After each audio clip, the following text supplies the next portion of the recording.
Howdy, Mike Mars here for In Wheel Time.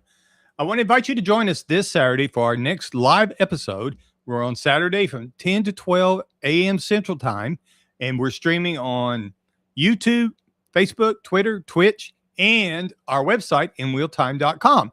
Now, this Saturday, we got a full house of guests and all our features, and we're going to have some news stories. We got one in particular news story. California's at it again. They are they're talking about, they're working on some legislation that's going to make some changes in what the California requirements for a new car are. Now, California's always had some special things, whether it's pollution controls or crash things. They're a little different. Even the Mustang had a Mustang Special, and there's several other brands had special cars designated strictly for California or meets California requirements. So they're working on some new requirements. And if this goes through the way it's talking about it right now, it's very possible that you might not be able to buy a new car in California shortly. The OEMs are going to have to really look at this and see what comes out of it. Don's got all the details on this, and it's a fascinating story about what could possibly happen out in California. And of course, things like that happen to spread across the country sometimes. So it's something we ought to all be kind of wondering about and how it's going to impact our cars in the future. Now, our guest, we're going to start with the Texas Muscle Car Club Challenge. Now, this is a drag racing group. They schedule races. And it's Scott, the president, is going to join us to talk about the club, the organization itself, how it's set up, the Muscle Car Club aspect of it, how it works, and how their spring season is wrapping up. And so we're also going to talk about the fall, what the things that they've got planned for the fall, and a lot of exciting things going on in that group the last 2 years for sure. And it's fascinating to watch them grow. You're going to love talking about that.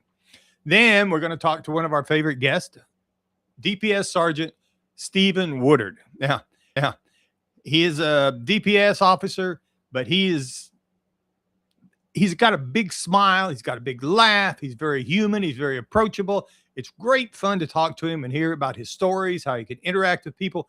But he's also very good at reminding us about the safety aspects. Next weekend's 4th of July is on a Saturday. Big holiday weekend, 250th anniversary. A lot of people traveling, a lot of people doing fireworks and going out, picnics, all kinds of things. And Stephen's going to kind of remind us about some of the things we need to think about and to make sure everybody is safe and gets home safe from a great, happy 4th of July weekend. Then we're going to talk with Ben Ryan. Now, you may not be familiar with Ben Ryan, but if you kind of follow along with the show, you might be familiar with the Big Bird. Now, that is a car that Richard Tomlin has built. It's a 1968 Plymouth Roadrunner that he got through his family through unfortunate circumstances. His father bought it brand new and unfortunately was killed in the Oklahoma City bombing. The family had the car, they kept it, very sentimental about it. And here a couple of years ago, Richard decided he was going to do some things with it. Got it out of the corner of the shop, started working on it, and decided Big Bird, Big Roadrunner, was going to fly up Pikes Peak. And he made that happen this year. Last Sunday was the first time the 1968 Plymouth Roadrunner was up there with the Mustang E's, the Lotuses, all the little hot rod sports cars, the Audis, and everything else is running up and down Pikes Peak with $1 million budgets for a single car. And here comes Richard out of his shop in Alvin, Texas. He's got the 68 Roadrunner, and then he's got his Miata that's more of a true blue race car, and that's what he's been driving or been running for the last couple of years up Pikes Peak. So it's a great story, but Ben is going to talk to us about what it's like to drive on Pikes Peak, what it's like to make that event happen up the hill and do it in a full-size 1968 Plymouth Roadrunner. We're not talking about a Challenger or anything that's small. We're talking about a full-size car. So it's going to be a great conversation. We're going to have all our regular features. We're going to talk about the classic cars, what they're selling for in our Sold For feature. Love to have audience participation on that. So if you want to join us, go through the chat on YouTube or Facebook, either one of them. We'll be able to do that, and you can contribute to that conversation or any of the conversations, actually.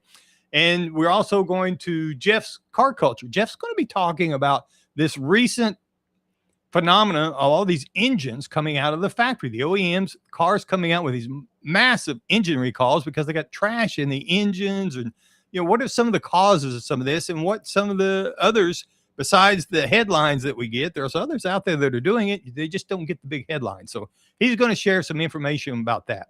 Don is going to give us a first look at a Subaru Trail Seeker Premium. Now, this is the first time I've heard of this car. I'm not sure if you're familiar with it, but either way, it's going to be great to see what Subaru has come up with that they're calling their Trail Seeker.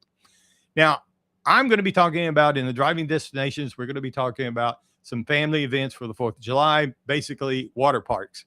We went ATV in last weekend. We've been on lots of dates and lots of places to go, but this weekend, in preparation for the 4th of July, we're going to be talking water parks, and not the big mega water parks that's got 10,000 people that you're standing 4 hours in line to go down the slide for 30 seconds.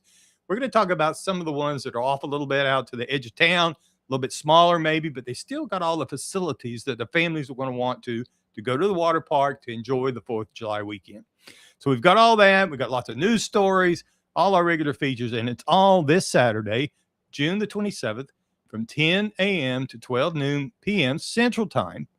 We're live streaming on YouTube, Facebook, Twitter, Twitch, and our website, inwheeltime.com. If you can't find us or you don't have time, you can always pick us up on our podcast.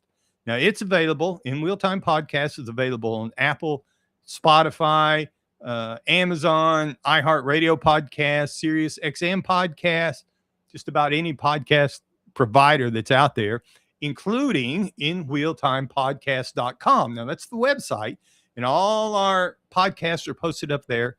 And then, of course, you can go to YouTube, and you can go to YouTube in Wheel Time and find all the videos for those podcasts. So be sure and join us this Saturday, June the 27th, from 10 a.m. to 12 noon for the next live episode of In Wheel Time. We'll talk